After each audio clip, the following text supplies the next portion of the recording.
the defense. You guys held Lamar Jackson and company under 20 points. I think that surprised a lot of people.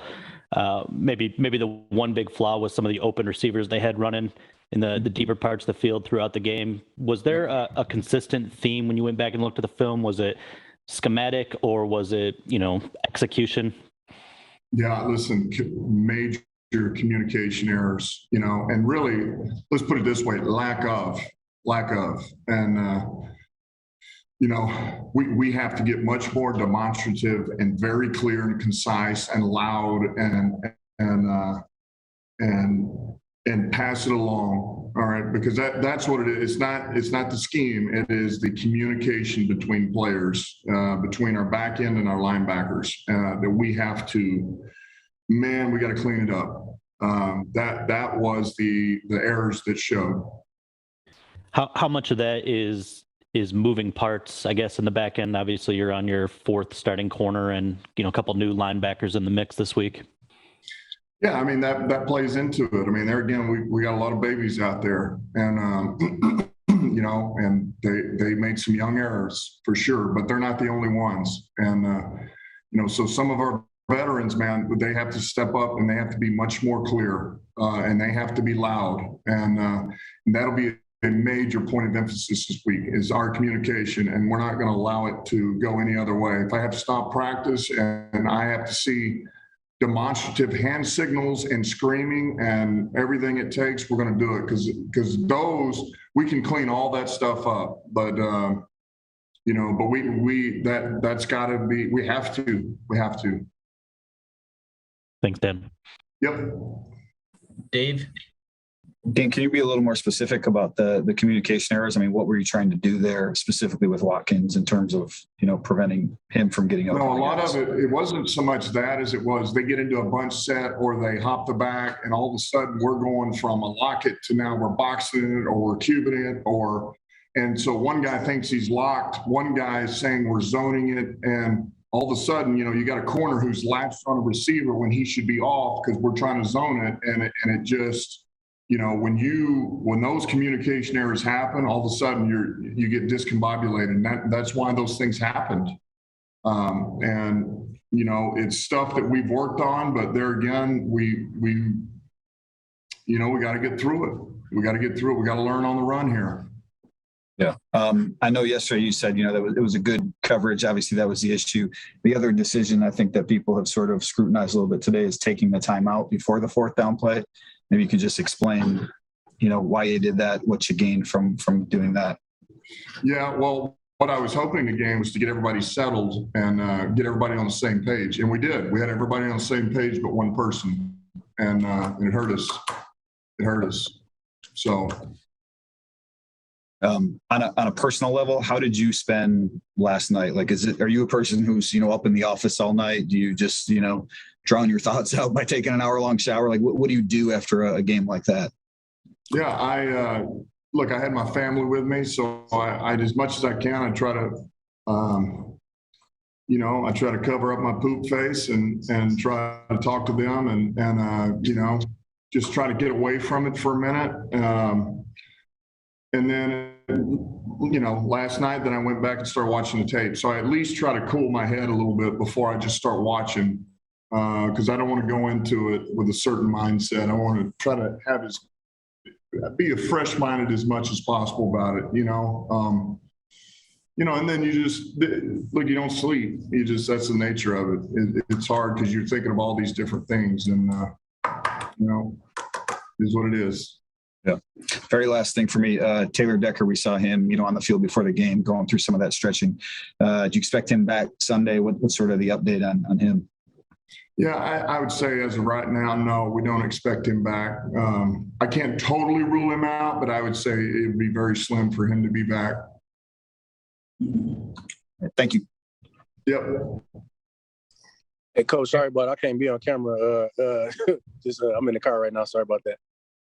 But yeah, it's Eric. Yeah, how you doing? Got it. Yeah.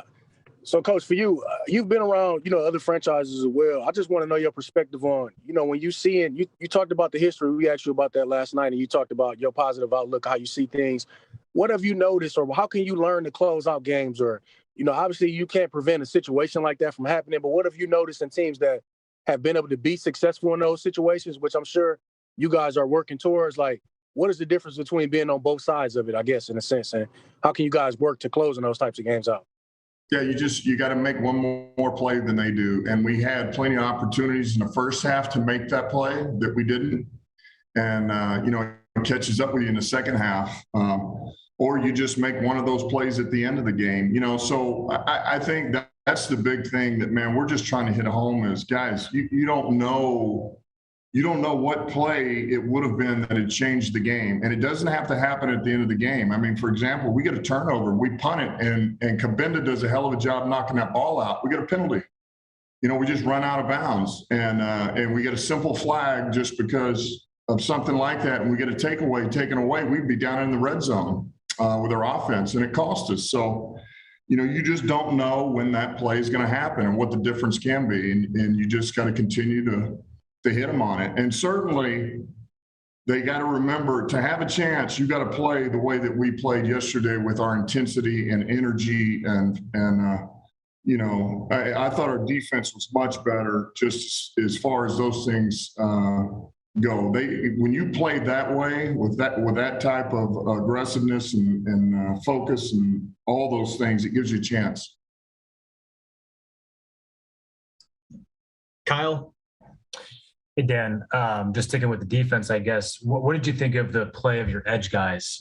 Without Trey being out there, it seemed like they played pretty well. Charles Harris, stepped up with a sack. Austin Bryant, some good pressure from Julian Okwara in his 10 snaps. Just what did you see from those guys out there on the edge and keeping Lamar contained? Yeah, I thought as a whole, this was their best game as a unit. I thought every one of those guys had a winning performance and gave us a chance. I thought Romeo was relentless all game long. I thought Julian gave us that rush that we've been dying for from him. He gave us interior rush and did some things on the outside. And then it goes, Charles and AB both, man, when they came in and had their opportunities, Charles kind of played a little bit of that role of what Flowers has done for us on some rush downs. And man, he showed up. So I was pleased with those guys. I thought they pinned their ears back, and I thought in the run they did exactly what we asked them to do. They did the game plan to a T, and it showed. And then when we needed them to affect the quarterback, they did that. We hit this guy. We got sacks, we got pressures, we got hits, and so I was pleased. And looking forward real quick to Chicago and sticking with the front seven, you're eligible to get back Jayshon Cornell and Deshaun Hand in that game as well. Do you expect to be able to get either of those guys? Yeah, I would say Hand is still a little bit away, but certainly Cornell will be back. I don't know if as of right now, if he goes to the game per se, but I know we're getting him back, and we're happy to have him back. Thanks, Tim. Yep. Jeremy? Thanks for your time, Dan. Wanted to go back to the last offensive possession. The offense was moving pretty good there in the second half, two straight touchdown drives. You get into that last, 2-minute warning situation and you decide to run 3 times. Is there any regret today, going a little conservative there, or was that just kind of a faith in your defense at that point? No, yeah, I think, I've said this before. I feel like you have to take each game as it comes. And I loved where our defense was at. I loved the way they were playing. And I wanted to, I wanted to put it in their hands. I felt like we were gonna shut them down. I wanted to give them, we knew we'd get the field goal. I wanted to drain their timeouts and make him beat us with his arm, And look, he did that. The odds say he doesn't, and we didn't make the play. They did. Kudos to him, and and they made the kick. But no, I don't second guess it. All right, guys, time for 2 more. Pat, go ahead. Hi, Dan. What progress have you seen so far in Penei Sewell's game from game 1 to game 3? Yeah, well, look, he's there were some really good things done in the run game by him yesterday. I thought you can see that, he and Jonan working together, man. Just he can be a road grader. Now, I would say that's not his best performance after a 3-week period. You know, I expect more from him. I expect him to be better than he was. Now, was it bad? No, it wasn't bad, but I hold him to high standards too. I hold that whole group to high standards. So I expect more. There's some things that got on the edge in a little bit, but he'll be better for it. Dave, last one. Well, 2 last things. Just since you were just talking about Panay, have you made a decision yet on whether Panay's staying at left tackle when Taylor returns? No, we'll wait for Decker to get back before we decide what to do with that. Okay. And then just the other guy that we forgot to ask about, Jamie Collins. I know obviously, the trade stuff last week. I don't know if this is like a, Deshaun Watson situation where his value may increase. So are you still working trades? What's the latest there? Yeah, we're still working on it right now. It's still in the works. All right. Thank you. Okay. Thanks, everybody.